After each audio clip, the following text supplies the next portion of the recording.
Bueno, continuando con nuestro quinto jueves geotécnico, el siguiente tema a exponer es tecnologías avanzadas para el mejoramiento de suelos, a cargo del ingeniero José Antonio Sousa. Él es ingeniero civil de la Pontificia Universidad Católica del Perú, con maestría en obras de infraestructura terrestre y marítima por la Universidad de Nantes, en Francia. Ha participado en el desarrollo de grandes proyectos de infraestructura del Perú, Francia y Polonia, Panamá, Kuwait, Qatar y Vietnam. Es autor y coautor de publicaciones nacionales e internacionales en temas ligados a la ingeniería geotécnica. Actualmente se desempeña como gerente de desarrollo de nuevos negocios del grupo Soletán Bachi en Perú. Buenas noches, ingeniero. Le voy a dar pase para que lo presente.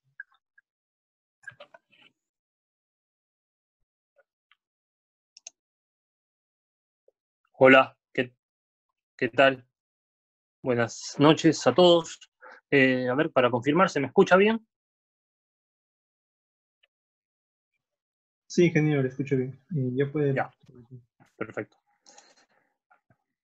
A ver, vamos a ver la presentación.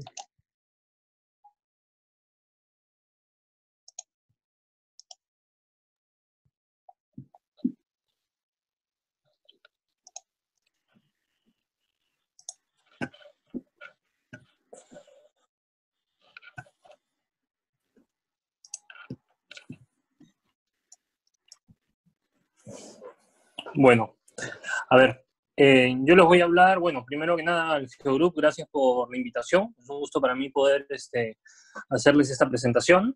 Y como comentó Hugo, también lo felicito por su iniciativa siempre de tener pues a su comunidad, a sus asociados siempre al tanto de las novedades, ¿no? que hay en cuanto a ingeniería geotécnica o soluciones geotécnicas. Yo esta vez les voy a hablar de técnicas avanzadas de mejoramiento de suelos, más que nada avanzadas para nuestro medio, porque hay muchas técnicas que se ejecutan en el mundo pues desde hace más de 40 años y nosotros recién las hemos empezado a ejecutar desde que hemos llegado al mercado hace 5 años, ¿no? Entonces, bueno, Hugo les comentó, les presentó, me parece, el tema de las empresas, solamente esto es como un recordatorio. Yo soy de Soletán Bachi y manejamos todas las técnicas de mejoramiento de suelos que existen en el mercado. Lo manejamos porque estamos asociados con la empresa de nuestro mismo grupo, se llama MENAR, que es la empresa especializada a nivel mundial en mejoramiento de suelos. Soletán Bachi es una empresa especializada en cimentaciones especiales, pero físicamente quien está en Perú es Soletán Bachi y desarrolla soluciones de la empresa MENAR en el Perú, ¿no? Desarrollamos los proyectos en conjunto. Aquí para saber un poquito de MENAR les voy a compartir un pequeño video de introducción. If Louis Menard hadn't invented the pressure meter over 70 years ago, we wouldn't measure the soil as effectively and use cutting-edge construction methods. There'd be a lot more leaning towers. It would be impossible to build roads and train tracks on remote or challenging grounds. And let's just say we would never have become the leading group in ground improvement. If Louis Menard hadn't developed the pressure meter internationally, we wouldn't have worked in 80 countries. We wouldn't have developed a wide local network offering our clients a variety of solutions, anywhere from remote areas to big capitals, like Mexico's new international airport, or a future wind turbine in a small town in France. If Louis Menard hadn't instilled within us an entrepreneurial spirit, we wouldn't have Contech and Remir by our sides, enabling us to participate actively at every step of the life cycle of an infrastructure, from soil investigation through soil improvement to soil remediation. We wouldn't be able to use technical and complicated words like controlled modulus columns, vibro-compaction, dynamic replacement, which is just another way of saying that we're making holes in the ground. Lots and lots of holes. And you have to admit, we look pretty impressive doing it too. But being a badass doesn't mean taking unnecessary risks. We have to make sure our workers don't put their passion before their safety. Our company is growing, but that doesn't mean the number of accidents has to as well. With 1,200 workers around the world completing over 2,200 projects each year, safety is not only our top priority, it's also one of our core values on which this company was built. Because the qualities that led Louis Ménard to invent his pressure meter are the same ones that guide us today.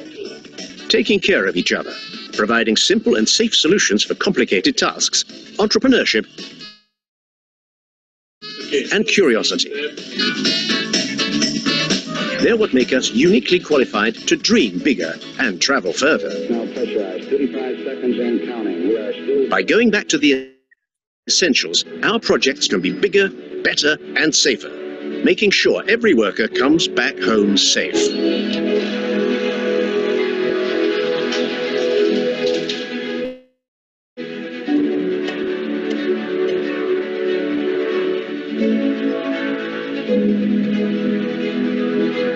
When Louis Ménard first invented his pressure meter, he couldn't have imagined how far we'd take his ideas.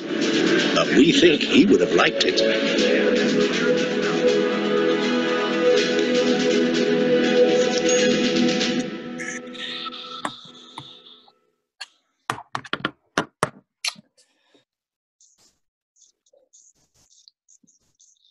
If Louis Ménard...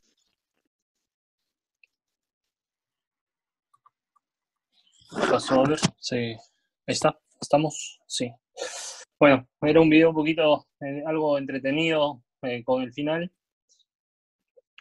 Ahora veamos ya lo que es la presentación. Bueno, como unas técnicas de mejoramiento de suelo, hay que ver primero, estamos hablando pues de un tipo de, digamos, de cimentación, ¿no? Una manera de trabajar el suelo para cimentar encima. Entonces, normalmente, como opciones de cimentación en obras de construcción, normalmente siempre hemos manejado dos opciones, ¿no? No hacer nada, y si teníamos suelos malos, llevar a cabo cimentaciones profundas. Luego aparece el mejoramiento de suelos en los años 70, y ya el mejoramiento de suelos pues toma una parte de no hacer nada y una parte importante también de cimentación profunda, ¿no? Reemplaza ese tipo de soluciones, ¿no? Entonces, en cuanto a las técnicas, podemos englobar las técnicas de dos tipos. Hay técnicas que le llamamos de mejoramiento de suelos, simplemente, que consisten en la desinfectación por acción directa en la estructura del suelo. Significa que uno tiene un suelo inicial y luego le aplica la técnica de manera tal que se densifica el suelo de cierta manera, se generan asentamientos en superficie y se tiene siempre un suelo homogéneo. Eso es las técnicas de mejoramiento de suelos. Y luego se puede hablar de técnicas de reforzamiento de suelos, en la cual el mejoramiento se logra porque se hace la instalación de algún tipo de inclusión en el terreno. El terreno deja de ser homogéneo, es un suelo compuesto, no se busca desinficar necesariamente el suelo, no se generan asentamientos, sino que uno está incluyendo un material externo al suelo, se le incorpora y así se logra el mejoramiento, ¿no? Así pues tenemos una gran cantidad de técnicas de mejoramiento de suelos. Las técnicas que se utilizan van en función de los tipos de suelo que uno tiene, desde la turba pues hasta la roca, y así podemos ver algunas soluciones como consolidación con drenes verticales, consolidación por vacío para las turbas, las arcillas, drenes sísmicos para suelos liquefactables. En terrenos más granulares tenemos compactación dinámica, diferentes tipos de compactación, que los vamos a ver estos más en detalle después. Luego tenemos otro tipo de técnicas para suelos más intermedios, como es la sustitución dinámica, las columnas de grava, el soil mixing. Y tenemos unas técnicas que funcionan en una gran cantidad de tipos de suelos, como el guyot grouting y las inclusiones rígidas, ¿no? Yo les había comentado que se pueden clasificar en dos grandes familias de mejoramientos, pero así tenemos los superiores como mejoramiento de suelos, sin incorporación de material añadido. Dentro de estas técnicas, a su vez, tenemos métodos estáticos, que consisten pues en hacer un mejoramiento y en aplicar una técnica y lograr un mejoramiento a largo plazo, de manera bastante estática. Tenemos un mejoramiento por drenaje y un mejoramiento por métodos dinámicos, que consiste en darle golpes o vibraciones al terreno para lograr el mejoramiento, ¿no? Y luego están los de abajo, que son las técnicas de reforzamiento del suelo, que en todos los casos implican la inclusión de algún tipo de material, ¿no? Puede ser un material granular, como en el caso de la sustitución dinámica y las columnas de grava, y puede ser un material con cemento, en el caso en el cual ya estamos hablando de inclusiones rígidas. Cuando metemos grava en el terreno o un material granular, hablamos de inclusiones flexibles, ¿no? Entonces, ¿qué técnica elegir? Porque hay muchas técnicas. Bueno, hay que ver una serie de variables, una serie de parámetros, ¿no? Pueden haber varias soluciones para un mismo terreno, pero hay que ver cuál es la combinación de estos parámetros que hace que la solución que uno elige sea la más eficiente. Depende, como han visto anteriormente, de las condiciones del suelo. No es lo mismo, no hay las mismas soluciones para tratar una arcilla que para tratar una arena o una grava. Depende de las especificaciones técnicas del proyecto. Es decir, me refiero a cuál es la capacidad admisible que se necesita alcanzar en el proyecto, o cuál es el asentamiento que se va a conseguir, que admite el proyecto. Hay soluciones que pueden mejorar el suelo y dar pues admisiones de asentamiento para una capacidad admisible de 50 milímetros, y hay otro tipo de soluciones que son más robustas y permiten hacer un mejoramiento para manejar un asentamiento admisible de 25 milímetros. Entonces depende, ¿no? Depende de las especificaciones técnicas del proyecto. Después depende del plazo disponible que se tiene para la preparación y la construcción de la obra. Si es que hay un plazo importante, se usan pues técnicas como las técnicas estáticas de consolidación, pero si hay pocos plazos hay que pensar en otra técnica. También algo muy importante, lógicamente, es el costo de la solución.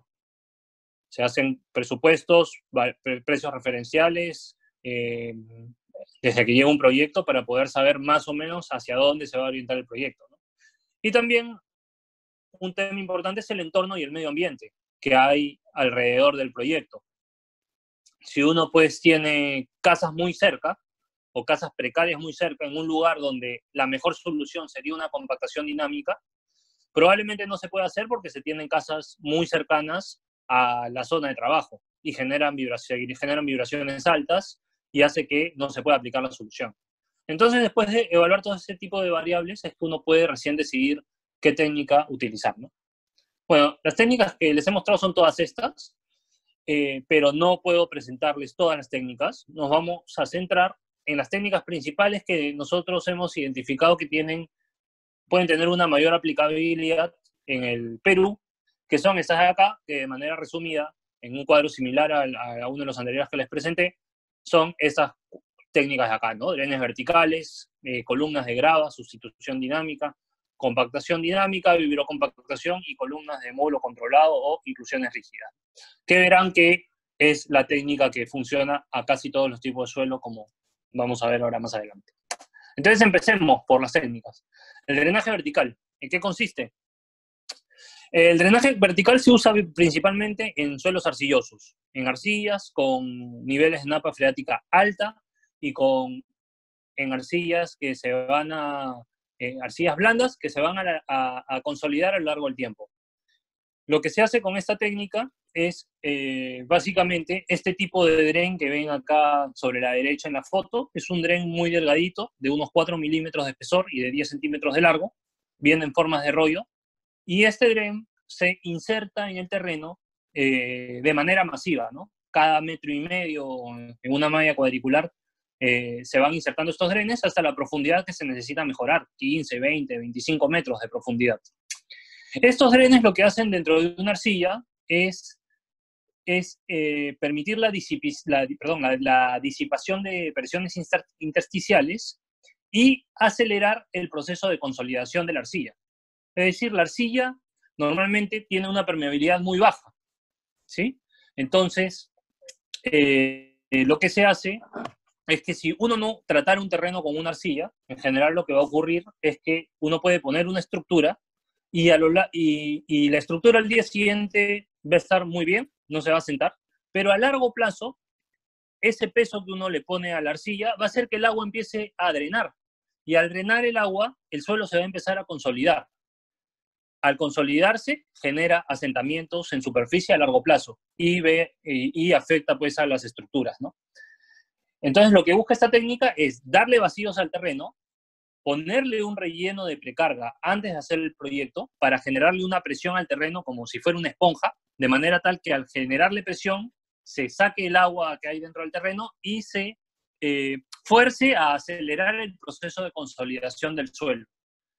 Es por eso que acá, entre la precarga y el suelo que se está tratando, se pone una capa drenante, granular en general, ya que el agua, por diferencia de presiones, va a tender a irse hacia la superficie. Y es a través de la capa granular que se va a acelerar, que se va a evacuar el agua que se drene, ¿no? Entonces, tenemos algo como esto, que es lo que ocurre. Se pone una precarga, se ponen los drenes pues se van a deformar, le dan vacíos al terreno. Los drenes se deforman, pero no le aportan ningún tipo de resistencia al terreno. Eso hay que tenerlo claro. Lo único que hace es acelerar la consolidación.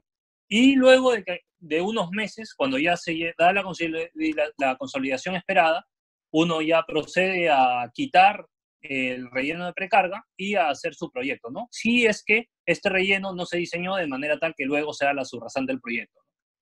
Lo que aumenta es principalmente, luego de la consolidación, la cohesión no drenada del terreno, ¿no? Y de cierta manera aumenta la capacidad en cierto porcentaje y, lógicamente, lo que disminuye es los asentamientos, porque ya se aceleró el proceso de asiento del terreno, ¿no? ¿Cómo se ejecutan estas mechas? Básicamente a una excavadora se le monta un mástil de instalación de mechas drenantes y aquí, ven, si acá logran ver, acá está el rollo con las mechas drenantes. Este rollo viene así, viene una tira que sube acá por una polea, y dentro del mástil hay como un cuchillo que lo que hace es tomar la punta de este rollo y insertarla en el terreno. Luego, cuando se retira el mástil, sale solamente el mástil, la mecha se queda clavada en el terreno y una vez que llega a la superficie, esta especie de cuchillo, el mástil, lo que se hace es cortarlo, simplemente, y quedan siempre en superficie todos estos. Se ven ahí unos adicionales de las mechas drenantes, ¿no? Esto se hace sumamente rápido, se pueden conseguir hay récords de hasta 20.000 metros lineales por día, ¿no? Estamos hablando de 20 kilómetros de mechas drenantes, porque cada mecha demora 1 minuto aproximadamente, se hace bastante rápido. Este es un proyecto, una imagen en la planta de Airbus en Hamburgo, un proyecto interesante, ven, bueno, un proyecto bastante grande en la cantidad de mástiles que se utilizaron. Y acá lo simpático de este proyecto es que acá, si pueden ver, hay como un río al costado. Se esperaba que hubiera un asentamiento del terreno de manera tal que iba a descender por debajo del nivel del río, se iba a inundar toda esta zona y luego lo que se iba a hacer era continuar con el relleno. Hasta el punto en que una vez que se termina de rellenar, ya se termina de dar la consolidación, ya el relleno queda por encima del nivel de agua y esa se convierte en la plataforma de trabajo, ¿no?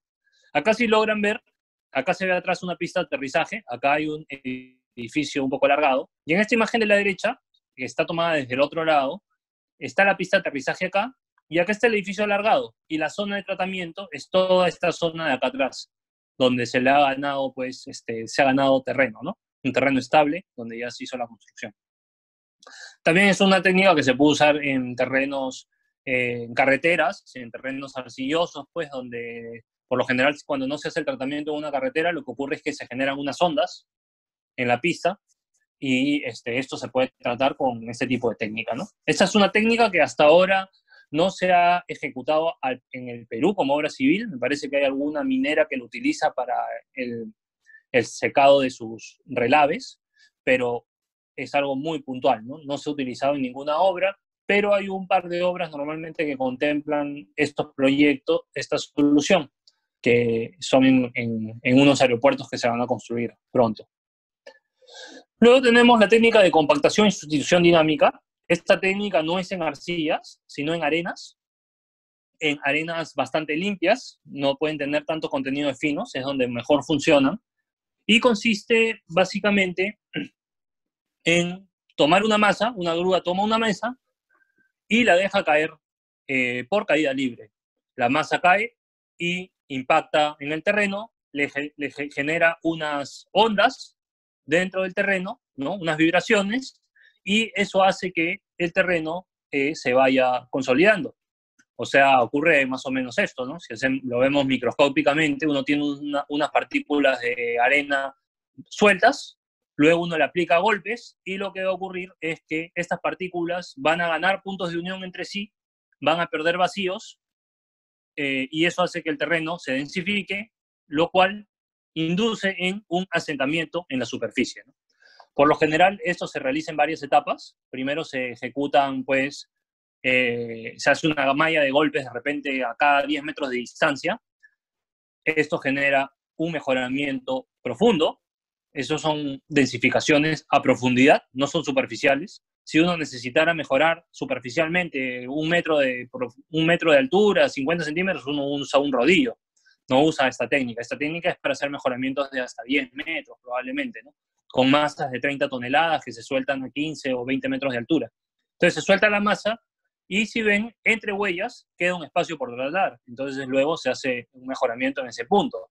Y luego siguen quedando espacios por tratar. Entonces finalmente se golpea entre los puntos que no se trataron de manera tal que se logra un mejoramiento homogéneo en el terreno. Acá vemos, por ejemplo, acá vemos dos fases. Vemos una primera fase, en la foto de la izquierda, huellas más grandes, un poco más distanciadas que las de la derecha. Pero ¿por qué las huellas son más grandes a la izquierda? Las huellas son más grandes pues porque es la primera fase. Y cuando uno está en la primera fase, el suelo no está para nada compactado. Entonces el desplazamiento, la compactación del suelo es mayor. Mientras que a la derecha ya hubo una primera fase. Entonces, en una segunda fase, el efecto de la compactación es menor, porque ya se han perdido vacíos dentro del terreno, ¿no? Acá hay una imagen secuencial, una imagen secuencial de la caída de la masa en caída libre, ¿no? Ya hemos hecho un par de proyectos en Perú nosotros de compactación dinámica. El primero que se ha hecho en el Perú lo realizamos en Chilca en el año 2018 para una planta de baterías.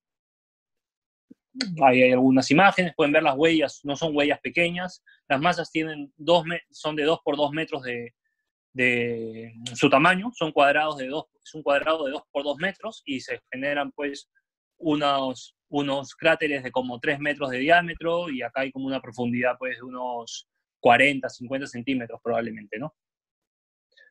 Luego estos cráteres se enrasan en el terreno y al enrasarlos se baja el nivel superficial del terreno. Ese es un récord de MENAR en Arabia Saudita. Pueden ver la gran cantidad de equipos que hay y la cantidad de huecos, ¿no? Huecos en todo lado ahí en esta parte. Fue un proyecto para una universidad. Luego, este es un proyecto emblemático de la empresa. Se utilizó una masa de 200 toneladas. Esto es cuando todavía Luis MENAR vivía en los años 70. Si ven, eso es una grúa gigantesca, una masa de 200 toneladas. Acá hay una personita sumamente chiquita, ¿no? Y fue para hacer el aeropuerto de Niza, para ganarle terreno al mar. Probablemente hoy en día ya no se usaría esta técnica, sino se usaría otro tipo de técnicas que vamos a ver más adelante, pero fue un proyecto emblemático porque hasta el día de hoy esa grúa que vieron nunca más se volvió a utilizar, se quedó guardada esperando la ampliación del proyecto y alguna futura ampliación y nunca más se volvió a hacer un proyecto de esta magnitud, ¿no? Project at Nice Airport was successfully completed in 1979.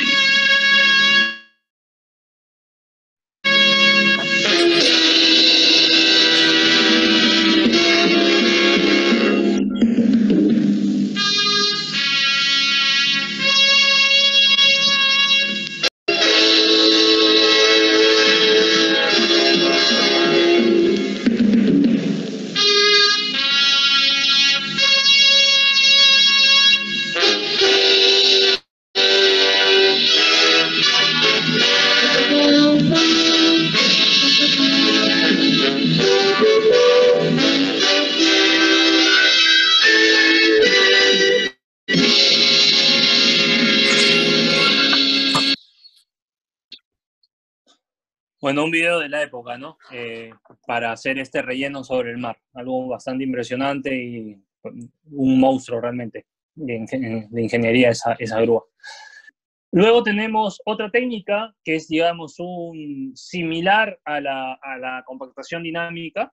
Esta es una técnica, una sustitución dinámica. Acá lo que se hace es aplicar la misma técnica de la compactación, pero se incluye un material granular. Y eso hace que le llamemos una sustitución dinámica, ¿no? Porque se está sustituyendo de cierta manera el suelo. ¿Vieron en lo que les he mostrado que cuando uno hace una compactación se generan unos cráteres? Cuando uno hace una compactación dinámica, esos cráteres simplemente se enrasan con el terreno entre los puntos de compactación y queda a la superficie. En este caso, esos cráteres se llenan de grava. ¿Y por qué se hace esto? Porque esto se hace en terrenos que tienen mucho contenido de finos, donde la compactación dinámica no va a funcionar, y entonces en ese caso lo que se genera es básicamente una columna de grava, pero de un gran diámetro, ¿no? Se hace un pilar de o una pila un pilar de grava, llamémoslo así, ¿no? De cierta manera. Y hemos ejecutado esta técnica en Perú, en la refinería de Talara. Si ven en la imagen de abajo, va variando, así fue el proyecto, y se logran ver las zapatas que se ubicaron. Había un gran pilar debajo de cada zapata.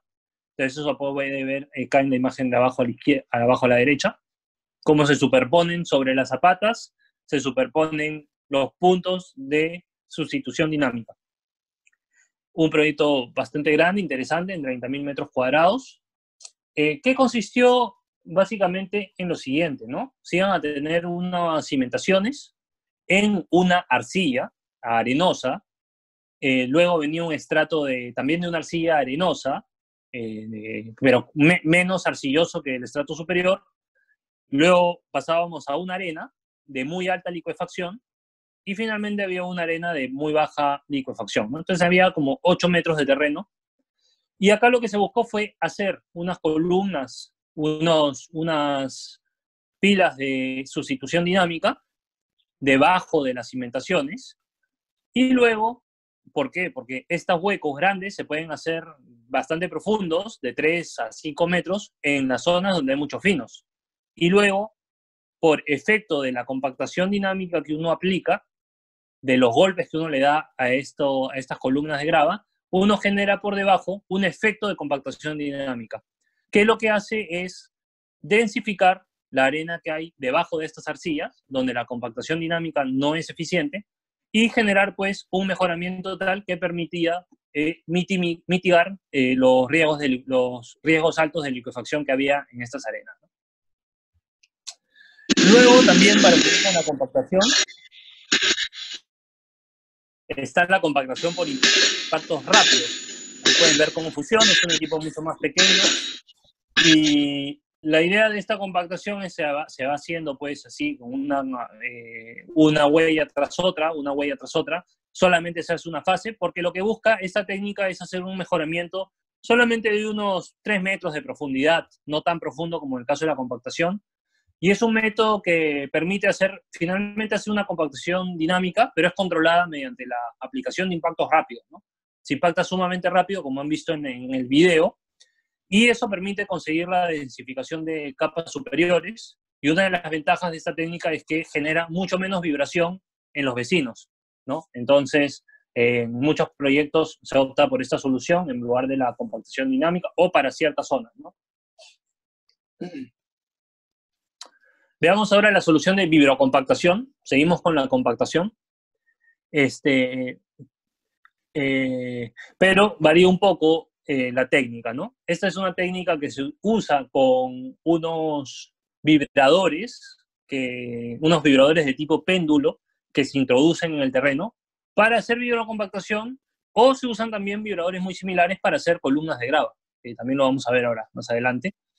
Depende qué solución aplicamos, va a depender bastante del tipo de suelo que se tiene. Si uno tiene unas arenas bastante limpias, con una granulometría muy particular, uno va por vibrocompactación. Si uno tiene muchos más finos, habrá que aportar material, ¿no? ¿Por qué? Porque un material con muchos finos no se puede compactar, no es fácil de compactar. Esto es un vibrador que está compuesto de un tubo, de un motor eléctrico, tiene una masa excéntrica en la punta, que hace que el vibrador produce pues un movimiento giratorio y lateral al mismo tiempo, ¿no? Y eso hace que a muy alta frecuencia se vibre el terreno a profundidad, ¿no? Se hacen unas vibraciones y una compactación horizontal, se incluye agua para aplicar la técnica. Esto es una foto ya de la herramienta real. Más o menos bien así, es una grúa que cuelga sobre la herramienta, ¿no? Y lo que hace esto es que esto penetra, a ver, ¿recuerda alguien hasta qué profundidad dije que se hace la compactación dinámica?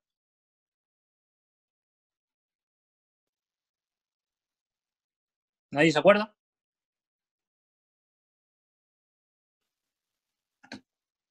¿Nadie se acuerda o no me escuchan? 30 metros.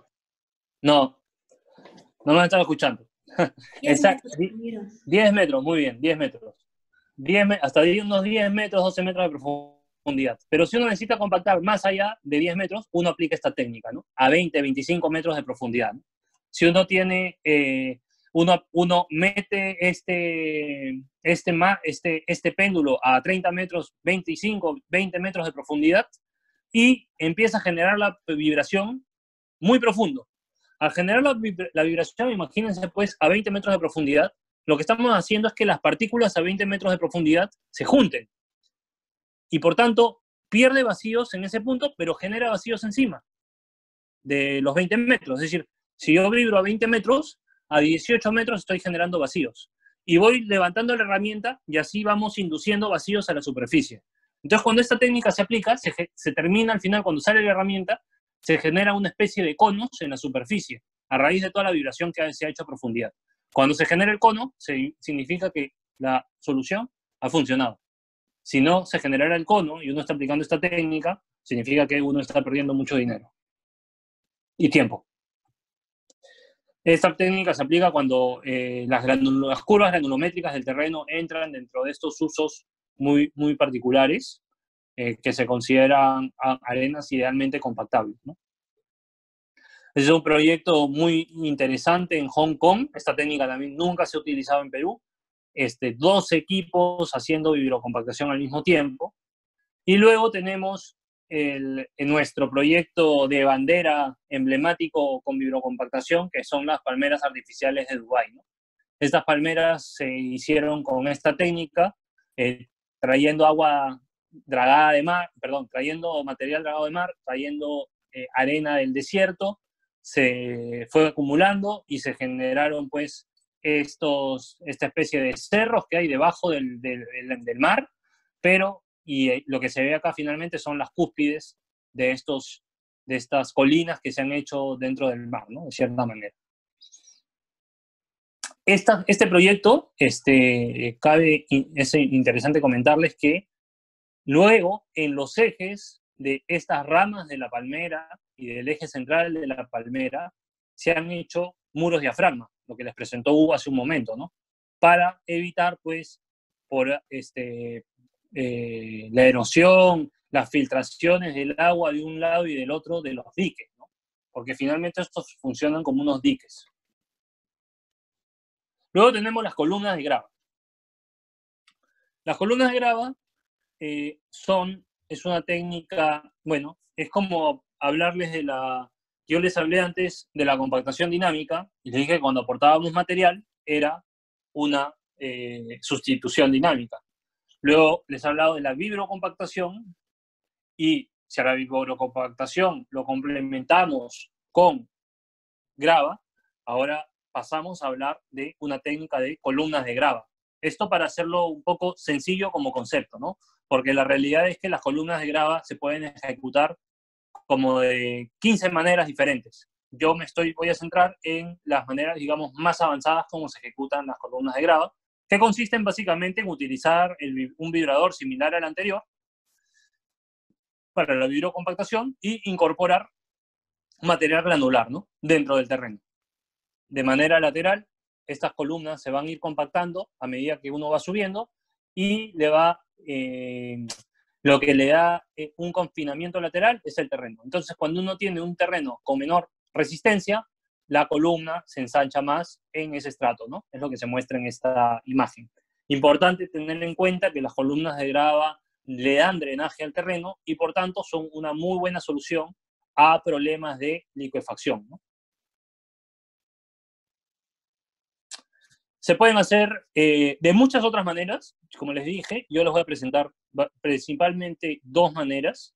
Una es, una manera como se ejecutan son por intermedio de una grúa que levanta un péndulo y luego con el aporte de agua se ejecuta la columna de grava.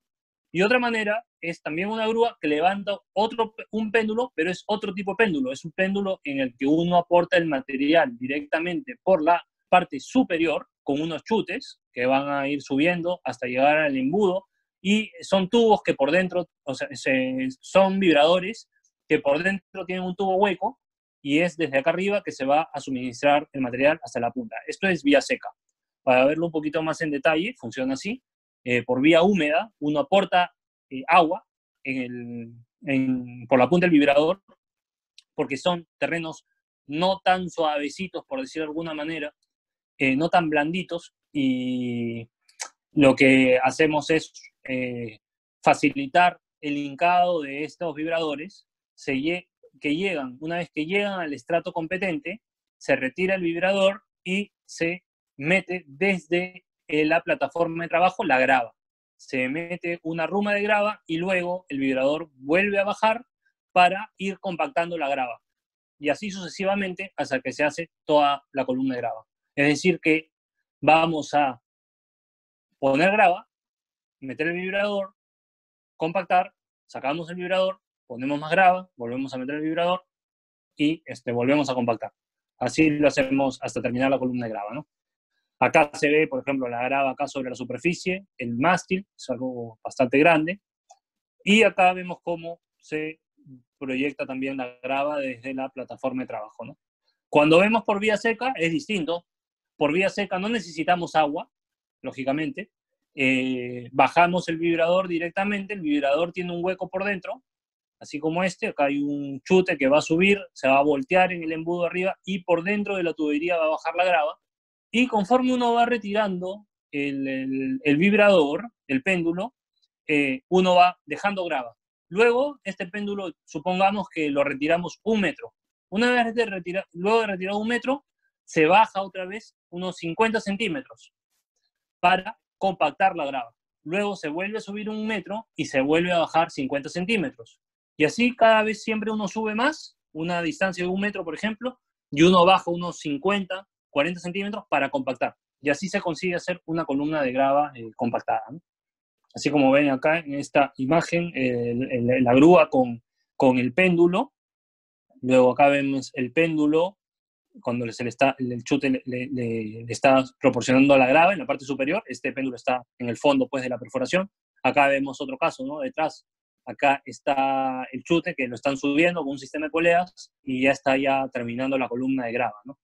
Imagínense la profundidad de esta columna de grava, ¿no? Si de aquí, vean que esto es larguísimo, y de aquí está prácticamente completamente enterrado.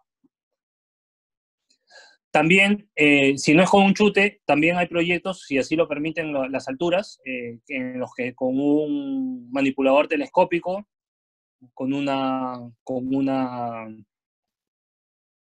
cuchara, se suministra directamente al equipo principal para que proceda a hacer la columna de grava.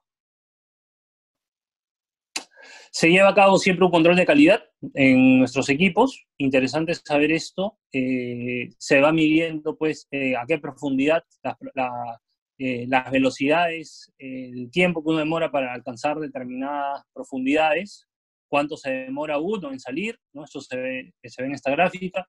Luego está el amperaje que uno está aplicando, porque esto es lo que nos permite saber que ya se llegó a un terreno competente. El amperaje, el amperaje en estos equipos que son eléctricos nos va a decir cuando ya estamos llegando a un estrato competente, porque estamos forzando más al equipo, ¿no? Al vibrador, ¿no? Y acá se ve pues como cuando llegamos acá abajo, acá hay una mayor resistencia, ¿no? Cuando ya se está, cuando se ha llegado acá, en esta zona. Luego vemos también el volumen, ¿no? El volumen de grava que se ha introducido en el terreno, ¿no? Y así, con todos estos parámetros, se lleva a cabo el control de calidad de las gravas. Acá algunas imágenes de los proyectos. Ya se hacen muchas columnas de grava en el Perú, muy pocos proyectos con esta técnica, con este sistema. Se aplican otro tipo de sistemas que consisten en unos mástiles que se montan con unas excavadoras, sistemas más pequeños que logran mejoramientos de hasta 10 metros, 8, 10 metros de profundidad, ¿no? Esto que yo les estoy mostrando es para profundidades importantes, profundidades del orden de los 20, 25 metros, ¿no? Esto es un proyecto por vía húmeda, ¿no? Vean cómo se inunda la plataforma. Es importante tener todo un sistema de gestión de la del agua que va a aparecer en superficie cuando se aplica vía húmeda. Esa es una de las complicaciones de este sistema, ¿no? Y luego está por vía seca, ¿no? No se usa agua y simplemente se hace la columna de grava con este sistema que ya les comenté hace un momento. También se pueden hacer columnas de grava en espacios marítimos, en puertos. Estos mástiles se meten en el fondo, en el lecho marino, cuando son arenas o arcillas, y se hacen columnas de grava como si fueran en superficie, simplemente que los equipos van montados en unas plataformas, ¿no? en unas barcazas. Finalmente, como última solución, tenemos las inclusiones rígidas o columnas de módulo controlado. Esta es una técnica, la técnica que particularmente nosotros hemos aplicado más en Perú. Le encontramos o sea, es una técnica muy interesante para una gran cantidad de proyectos. Es muy versátil, se ajusta a diferentes tipos de suelos, y es por eso que lo hace, digamos, es la técnica inventada por MENAR, pero a su vez la técnica también preferida por la empresa, ¿no? La que más ha desarrollado a lo largo de su historia. ¿En qué consiste? Consiste en una especie de tornillo que se introduce en el terreno, y el tornillo, una vez que llega a la profundidad deseada, al terreno competente, lo que hace es que igual es un tornillo que tiene por dentro un tubo hueco, a través del cual se va a inyectar o bombear un concreto pobre, o un mortero incluso, ¿no? Acá si ven, acá tiene como un cañito, como una boquilla. Esto va conectado a unas mangueras y a su vez a una bomba de concreto. La bomba de concreto va a proveer de concreto, y desde el fondo, desde la punta, conforme se va sacando la herramienta, se va haciendo la inclusión rígida. Las inclusiones rígidas tienen aproximadamente diámetros en general de entre 30 y 40 centímetros, y son una alternativa a un sistema de cimentación profunda, ¿no? A un sistema de pilotaje. ¿En qué se diferencian uno y el otro? ¿En qué se diferencia un pilote de una inclusión rígida?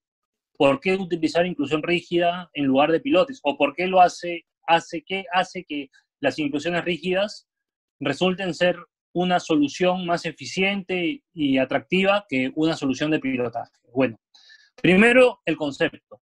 Los pilotes son cimentaciones profundas. Las inclusiones rígidas representan una técnica de mejoramiento del suelo. ¿Por qué un pilote es una cimentación profunda? Porque toma el 100% de la carga. El 100% de la carga de la estructura, el pilote la toma totalmente, y de manera puntual el pilote la va a transmitir a un estrato duro en el fondo del terreno, ¿no? En el estrato duro del terreno.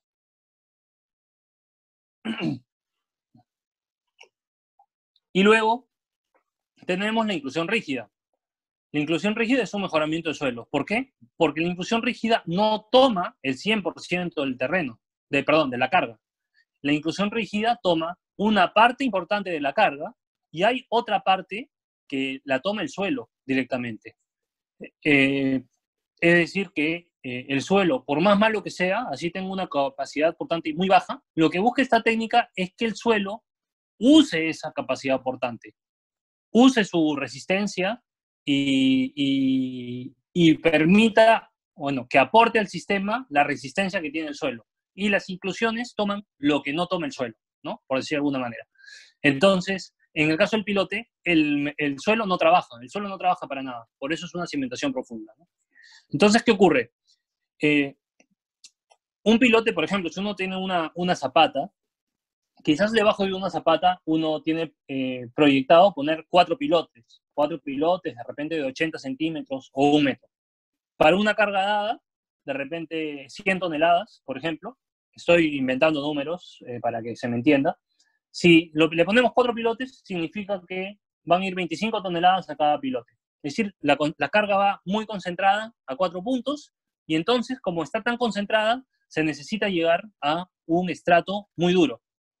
En cambio, las inclusiones funcionan como si fuera una cama de clavos. No se hace pocas inclusiones, sino se hace una mayor cantidad. Por ejemplo, en la misma zapata buscamos hacer, en lugar de 4 pilotes, hacemos 10 inclusiones. Las 10 inclusiones van a ser de un mucho menor diámetro, de un tipo de concreto mucho peor, porque será un concreto pobre, pero va a hacer que las 100 toneladas que llegan a cada inclusión, a cada inclusión y al terreno, digamos, que va con cada inclusión en su contorno, cada eje de inclusión va a tomar 10 toneladas nada más. Al tomar 10 toneladas, no es necesario llegar al terreno duro, sino simplemente se llega a un terreno competente. ¿Por qué? Porque la carga se distribuye mucho mejor. Y al distribuir mejor la carga, hacemos que el sistema de cimentación sea más eficiente. Entonces, esa es una de las diferencias principales, como digamos, diferencia técnica. Ahora, si entramos a ver un poco más a detalle, tenemos que los pilotes siempre van con armados, siempre van con acero, con canastillas de acero, son estructuras reforzadas. La inclusión rígida no lleva acero, es solamente concreto o mortero, concreto pobre o mortero, y el pilote también tiene un concreto mucho más robusto, mucho más fuerte. Los pilotes, lo menos que se va a encontrar es que el pilote tenga una resistencia de 280 kilos por centímetro cuadrado, mientras que la inclusión rígida va a tener 150. Otra diferencia importante a tener en cuenta es que el pilote transmite el 100% de la carga, porque el pilote va conectado directamente a la zapata o a la platea, ¿no? a la cimentación superficial.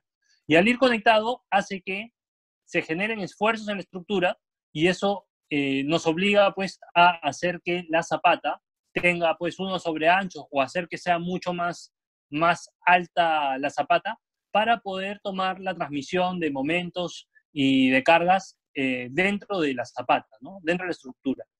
En cambio, la inclusión rígida no va conectada a la zapata, sino que hay una capa de repartición entre la cabeza de las inclusiones y el fondo de zapata, que lo que hace es distribuir la carga, darle un espacio de distribución de carga entre la cabeza de las inclusiones y el suelo. Eso por un lado. Por un tema de rigidez, la inclusión va a tomar mucho más carga y se va a generar un esfuerzo residual, una especie de arco de esfuerzo residual entre las inclusiones, ¿no? Por eso es que la distribución de esfuerzos va a depender primero entre la rigidez que hay entre el suelo y la inclusión y también del diámetro y el espaciamiento que haya entre las inclusiones, ¿no? Una vez hecho esto, una vez hecha la inclusión, una vez puesta la capa granular, uno ya asume un buen comportamiento del suelo, una buena capacidad portante, y a partir de ahí uno diseña su zapata como una zapata superficial. Al no ir conectado y al estar sobre un buen suelo, se va a obtener una zapata mucho más eficiente que la que se hubiera tenido, o más optimizada, mejor dicho, que la que se hubiera tenido con un pilote. Entonces, esas son, digamos, las principales ventajas de por qué una inclusión puede resultar más eficiente. ¿Cuándo no se puede usar una inclusión rígida? Cuando necesita la cimentación tomar esfuerzos de tracción. Si de repente esto es un tanque, si es que es un tanque elevado que tiene que necesita pilotes porque de repente ante un volteo necesita que el pilote tome carga de tracción, la solución es un pilote o un micropilote. No puede ser una inclusión, porque la inclusión no va conectada, entonces no va a tomar cargas de tracción. O si se va a hacer un edificio de 40 pisos de altura, las cargas van a ser muy altas, muy elevadas, y en ese caso ya se tiene que pensar en usar pilotes mucho más robustos que inclusiones, ¿no? Entonces siempre hay ciertas limitaciones, pero en cualquier otro caso en general siempre se puede encontrar una alternativa con inclusiones. Bueno, también depende del tipo del suelo, ¿no? Si es que en el suelo hay muchas rocas, hay mucha grava, no se va a poder ejecutar las inclusiones, pero sí los pilotes. Algo a tener en cuenta también en el proceso constructivo, esto es importante, algo a tener en cuenta es que cuando uno, para lograr esto, para hacer la conexión entre el pilote y la zapata, por lo general uno hace el pilote hasta el nivel de plataforma del trabajo, luego uno tiene que excavar hasta fondo de cimentación y una vez hecha la excavación, uno tiene que proceder a hacer el descabezado del pilote, dejar expuesto el acero para luego proceder a hacer el doblado y hacer el vaciado de la zapata sobre el acero, ¿no?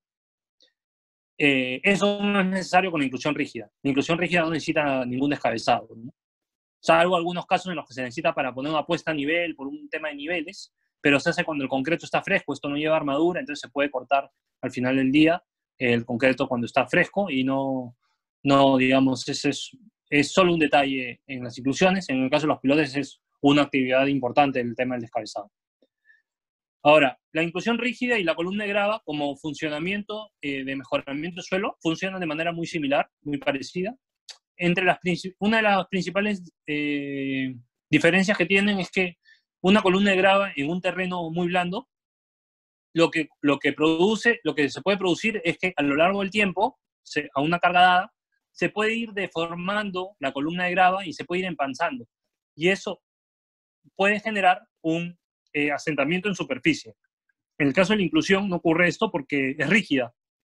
Entonces nunca va a tener ese tipo de problema, ¿no?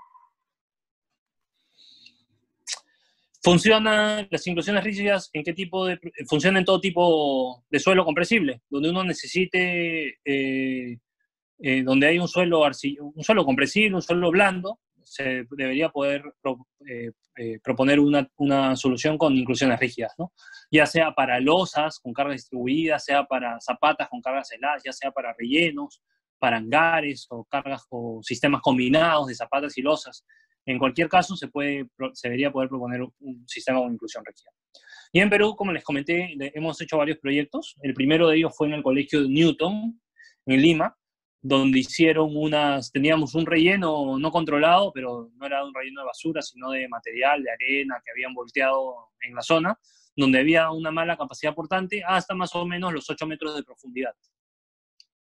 Entonces, fuimos con el equipo, con un tornillo continuo, y comenzamos a hacer las inclusiones debajo de todas las zapatas, ¿no? Era un estacionamiento de 4 niveles, no era en subterráneo, sino era como toda una estructura de 4 niveles, ¿no? Hicimos las inclusiones debajo de las zapatas. En este proyecto estaba contemplado inicialmente pilotes, pero nosotros propusimos inclusiones, lo cual hizo que el tiempo de ejecución se diera en la mitad de tiempo y a la mitad de costo.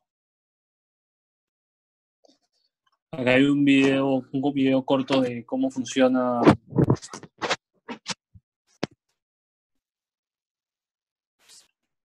A ver.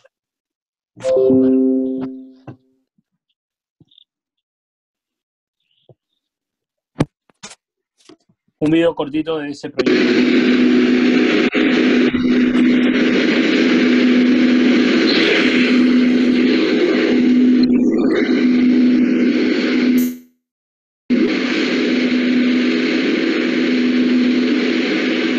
Ahí está acá está la bandera concreta. Vamos a bajar el volumen. Aquí está la manguera del concreto y aquí está el tornillo que se está retirando, ¿no? Se está haciendo el vaciado en este momento. Cuando se termina de retirar el tornillo, se terminó de hacer la inclusión del tubo.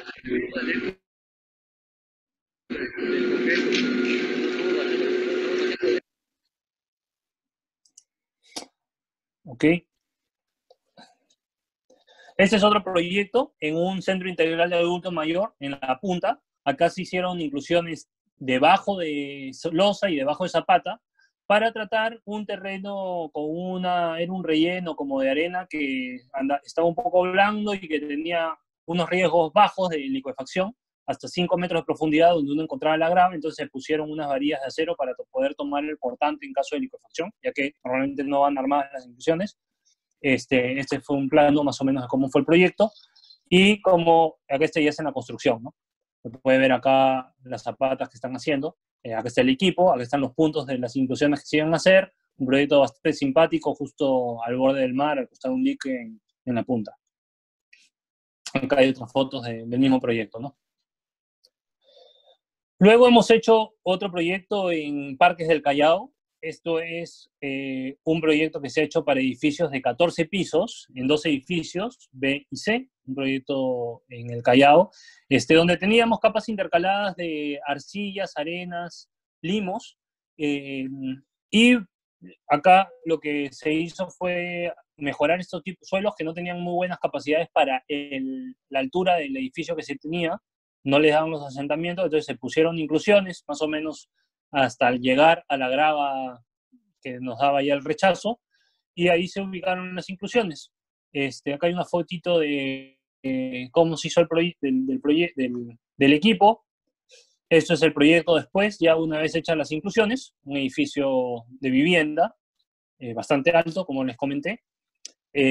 Y luego, acá se puede ver un tipo de control de calidad que hacemos nosotros en nuestros proyectos, que es hacer una prueba de placa, una prueba de carga a cada inclusión. Es decir, que uno cuando hace, ¿cómo funciona esto? Uno cuando hace el diseño,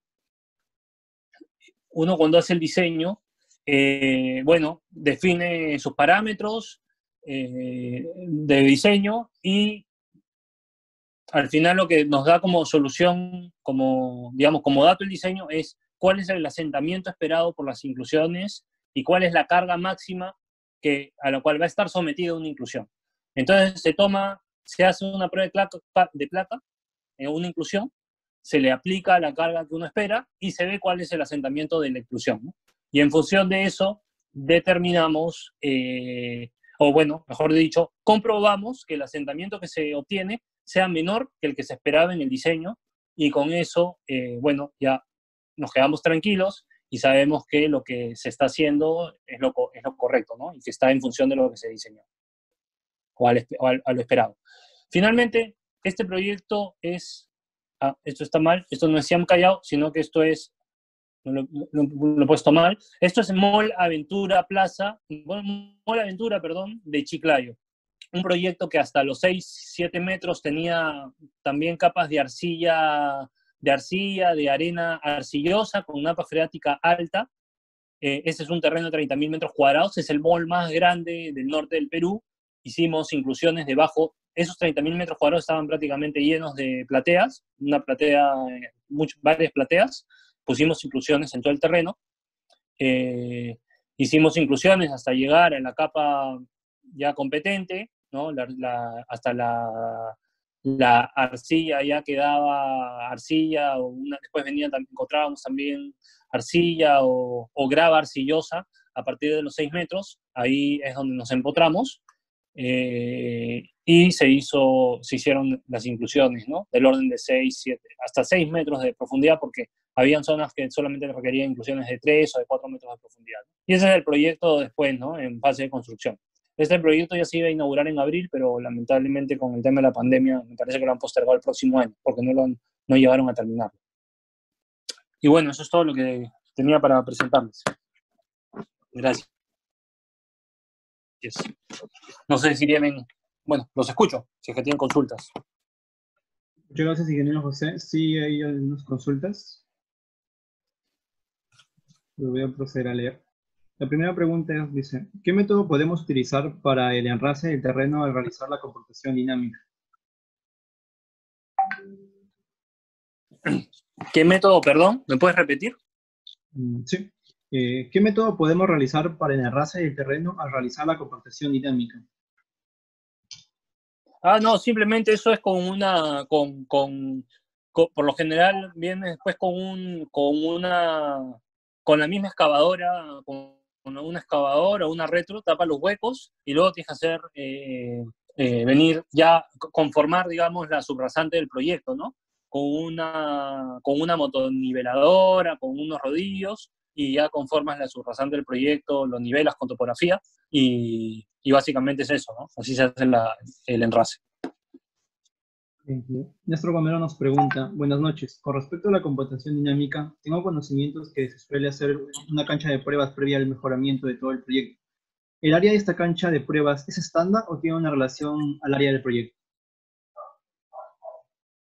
No, es una área más o menos estándar. Depende del espaciamiento que tienes entre las huellas, ¿no? Normalmente usas 13 huellas, porque usas 9 huellas en fase 1, después las huellas intermedias hacen que tú tengas solamente 4 huellas. Sí, es eso. Y finalmente haces un planchado, que es toda esa área que tomaste, le haces le das unos cuantos golpes a todo el área en total, ¿no? Que hace que compactes todo el área de manera uniforme. O sea, por ejemplo, si tú tienes huellas de primera fase distanciados en cada 6 metros en una malla cuadrada, en la primera fase, tu, tu, tu área de prueba pues sería de 18 metros por 18 metros, ¿no? Más o menos. Okay. La siguiente pregunta dice, ¿cuáles fueron las pruebas de control de calidad en el proyecto Modernización Refinería de Talara para concluir que el suelo fue mejorado? Se hicieron pruebas SPT, básicamente, y pruebas de carga en la superficie. Entre huellas, entre columnas, se hicieron pruebas SPT hasta la profundidad que había que mejorar, hasta 8 metros de profundidad, y también dentro de las columnas de grava se hicieron pruebas, ¿no? Para ver cuánto nos daba debajo de la columna de grava, lo que se esperaba mejorar en la arena, pruebas SPT, y después se hicieron también en la columna de grava pruebas SPT, aunque bueno, normalmente no es recomendable, no hay un ensayo realmente recomendado para hacer dentro de gravas pruebas. No hay una prueba, digamos, recomendable para gravas, para ver la resistencia, como es un ensayo SPT, pero igual hicimos y se observó que se tenían buenas resistencias, ¿no? Y finalmente, en la cabeza de las inclusiones, perdón, de los pilares de grava, se hicieron pruebas de placa también para ver que en superficie, donde se iban a ubicar las zapatas, que se tenían las capacidades necesarias. Okay. La siguiente pregunta es de Brandon y no es recomendable el uso de inclusiones rígidas en caso de respuesta de tracción, además teniendo en cuenta el tipo de suelo. ¿En qué caso se da respuestas en tracción y cuál es el comportamiento del elemento estructural bajo ese tipo de fuerza? Pues se entrecortó un poco la segunda parte de tu pregunta. Ok, ingeniero. Él nos dice que no es recomendable el uso de inclusiones rígidas en caso de respuesta de tracción. Además, se tiene en cuenta el tipo de suelo, ¿no? Y él nos consulta. ¿En qué caso se da respuestas en tracción y cuál es el comportamiento del elemento estructural bajo ese tipo de fuerza? Bueno, o sea, por ejemplo, si tú tienes un tanque elevado, ¿ok? Si tienes un tanque elevado, con la masa de agua arriba del tanque elevado, en el caso que hubiera un sismo, el momento que vas a tener en la base del tanque elevado va a ser muy alto, o de un tanque elevado, o de un silo, o de un aerogenerador, por ejemplo, de una planta eólica, ¿no? El momento que vas a tener en la base va a ser muy elevado. Entonces, ese momento te va a generar en alguna parte, o en el caso de que haya un sismo, o por viento también podría ser, te va a generar un momento tan alto que puedes tener riesgo de volteo. Entonces, para evitar ese riesgo de volteo, uno necesita jalar de cierta manera la zapata para que no se voltee la estructura ante una eventualidad. Entonces, en ese caso, uno lo que necesita poner es un pilote, porque el pilote es lo que va a estar amarrado con la zapata y luego por fricción va a trabajar, es decir, va a tomar la tracción por su misma fricción, ¿no? Porque no va a trabajar por punta, sino solamente la fricción. Entonces, ese es un caso de diseño, ¿no? Cuando, cuando hay opciones de que ocurra la tracción. Ahora, hay una manera de hacer para que puedas proponer una inclusión en vez de un pilote para contrarrestar la tracción que puede generarte la estructura. Y es haciendo una zapata muy grande. Si se pone una zapata muy grande con un peso importante, lo rellenas y además se rellena encima, eso hace como que el tanque elevado o el aerogenerador estén de cierta manera empotrado en el suelo. Y por propio peso no se va a voltear. Entonces, en ese caso, uno puede aplicar, y de hecho es algo que se hace mucho, en ese caso uno puede reemplazar pilotes por inclusiones rígidas porque está contrarrestando el efecto de la tracción con el peso propio de la cimentación, ¿no? Ingeniero. Isabel Rosemary Flores nos consulta. ¿Cuál es el beneficio de usar inclusiones en vez del sistema Cutter Soil Mixing? ¿En vez de cuál, perdón? Del CSM, el Cutter Soil Mixing. Ah, ya, de un soil mixing. Bueno, primero que depende mucho del tipo del proyecto, ¿no? Como les dije, el soil mixing es también un tipo de mejoramiento de suelos que se puede hacer, pero depende mucho de qué tipo de equipo tengas, de qué tipo de cómo lo vayas a hacer, porque hay muchas maneras de hacer soil mixing. Por ejemplo, por lo general se hace con perforadoras de pequeño diámetro, no con piloteras, porque no hay cómo hacer el mix con una pilotera, sino que son equipos especiales para hacer soil mixing. Entonces, uno de lo más sencillo es hacer con una perforadora de pequeño diámetro, porque uno hace una perforación en 10 centímetros de diámetro y a partir de ahí uno puede hacer un soil mixing pues, de un mayor diámetro, de 40 o 50 centímetros, ¿no? Lo cual sería equivalente a una inclusión rígida. Pero el proceso es muy lento. Entonces, al ser tan lento, la inclusión rígida va a ser mucho más eficiente, porque va a ser más rápido y va a ser más barato. Pero, por ejemplo, si estamos en un proyecto en el que es un área techada y queremos hacer un mejoramiento porque se ha descalzado un poco una edificación, ahí sí lo que tenemos que usar es hacer un soil mixing, porque tenemos que poner una perforadora pequeña que pueda hacer el soil mixing y no se podría hacer con una inclusión rígida porque el equipo es muy grande, ¿no? Como para hacer. Entonces, hay muchas variables, ¿no? También está el tipo de suelo y la cantidad de cemento que necesitas usar en función de cada tipo de suelo. Y eso te puede hacer, y también, perdón, la resistencia a la que vas a llegar. Tienes que ver en cada proyecto si la resistencia a hacer soil mixing te va a dar, ¿no? La de una inclusión. Entonces, hay muchas variables en realidad, ¿no? Hay proyectos en los que por ahí vas a tener que el soil mixing va a ser más eficiente, otros en el que no. Pero, por ejemplo, en Perú no existen equipos de soil mixing. Entonces, no, o al menos nosotros aún no lo tenemos. Nosotros sí hacemos soil mixing en Colombia y en otros lados, pero ya por un tema de precio, simplemente por no tener el equipo en Perú, eso ya hace que, por un tema de precio, la inclusión rígida sea una predilección, ¿no? Para nosotros. En otros lados, donde sí se tienen los equipos, va a depender mucho de todas las características que les comenté al inicio, ¿no? Del plazo, el costo, el entorno del proyecto, de las condiciones geotécnicas. Gracias, ingeniero. La última pregunta nos dice, en caso de encontrarse con una obra, digamos un hospital, donde el nivel freático varía entre los 7 meses de sequía y 2 meses de lluvia, además de tener arenas licuables, ¿se puede usar inclusiones rígidas o cuál sería la solución teniendo en cuenta el caudal de entrada del río? Si la obra se encuentra a orillas del río.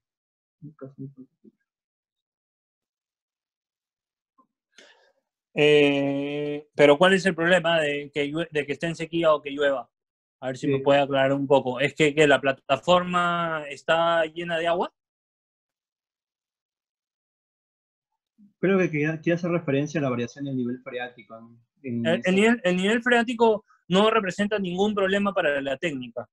Puedes tener el nivel freático a 1 metro de altura, a casi cero. El único tema es la plataforma de trabajo. El nivel freático, por ejemplo, imaginemos que el nivel freático está todo el año, no solamente algunos meses, está todo el año al nivel cero. Es decir, a ras, a superficie. Lo que se tiene que hacer en ese caso es preparar una plataforma de trabajo que permita poner estos equipos pesados sobre esta plataforma de manera estable y que desde esta plataforma se haga pues el mejoramiento del suelo, ¿no? Pero el nivel freático no representa ningún problema para hacer una inclusión rígida, ¿no? De hecho, se hace con nivel freático en muchos proyectos. Muchas gracias, ingeniero. Esas serían todas las preguntas. Ok. Bueno, nada, pues gracias a ustedes y nada, estamos en contacto cualquier cosa. Ahí tienen mi correo. También si les surge alguna duda adicional después, con gusto yo les respondo. Muchas gracias. Eso sería todo, entonces. Gracias y nada, felicitaciones y sigan con sus promocionando así el conocimiento, ¿no? Muchas gracias, ingeniero. Se le agradece por haber también confiado en el GERUC para poner sus conocimientos. Ok, listo. Gracias. Hasta luego. Hasta luego.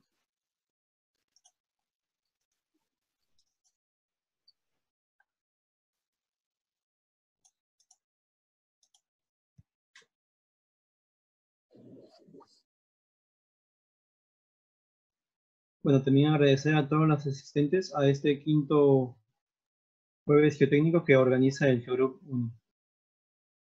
Muchas gracias por su asistencia.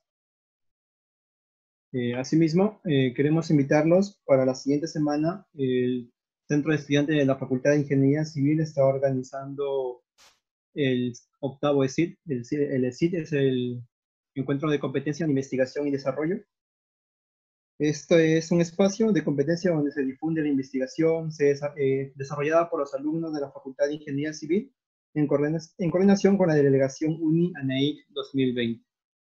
El GeoGroup está participando como uno de los colaboradores de este evento y los invitamos a participar. Va a ser del 10 al 14 de agosto y toda esta semana se realizarán conferencias de las distintas ramas de la ingeniería civil, tanto de la geotecnia, estructuras, construcción, entre otros. Asimismo, invitarlos, como miembros del GeoGroup tenemos a nuestros representantes, el doctor Jorge Luis Cárdenas Guillén, y tenemos como invitada especial está nuestro expresidente, Juan Carlos Tarazona González. Los invitamos a participar. Bueno, también les invitamos a seguir nuestras redes sociales, donde compartimos información sobre geotecnia, también compartimos algunos videos de conferencias o capacitaciones que como grupo estudiantil venimos realizando. Les invitamos a seguir nuestras redes, tanto Instagram, YouTube, Facebook y LinkedIn también.